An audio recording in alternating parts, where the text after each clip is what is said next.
புனித அந்தோனியார் நிகழ்த்திய புதுமை நிகழ்வுகள். புனித அந்தோனியார் ரீமினி என்னும் கடற்கரையில் மறையுரையாற்றினார்.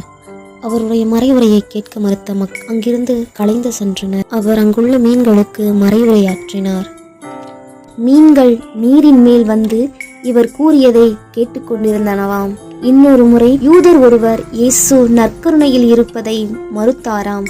ஆனால் பட்டினி போடப்பட்ட அவரது கழுதை அதற்கு முன் போடப்பட்ட புல்லை தின்னாமல் அந்தோனியாரின் கட்டளைக்கு கீழ்ப்படிந்து நற்கருணையின் முன் மண்டியிட்டு ஆராதித்ததாம். புனித அந்தோனியார் வாழ்ந்த காலத்தில் கடவுளுடைய கிருபையால் இவர் செய்த புதுமைகளால் ஈர்க்க பெற்று இவரை நாடி வருவோர் எண்ணிக்கை அதிகமானதால் துறவியர்கள் மடத்தில் அமைதிக்கு குந்தகம் ஏற்பட்டதாம்.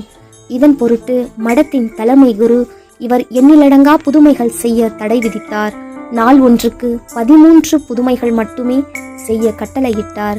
ஒரு நாள் இவர் அன்றைக்கு செய்யக்கூடிய 13 புதுமைகளையும் செய்து முடித்த பின் மாலையில் வெளியே உலாவச் சென்றார். அப்பொழுது உயரமான கட்டடத்தில் இருந்து ஒருவர் தவறி விழுந்த வேளையில், அந்தோனியாரே என்னை காப்பாற்றும் என்று உதவி குரல் எழுப்ப இவர் அவரை வானத்திலேயே அந்தரத்தில் தொங்க வைத்ததாகவும் அருகில் இருந்த மடத்திற்கு சென்று தலைமை குருவிடம் 14வது புதுமை செய்ய அனுமதி பெற்று அவரை தரையில் பத்திரமாக இறக்கினாராம்.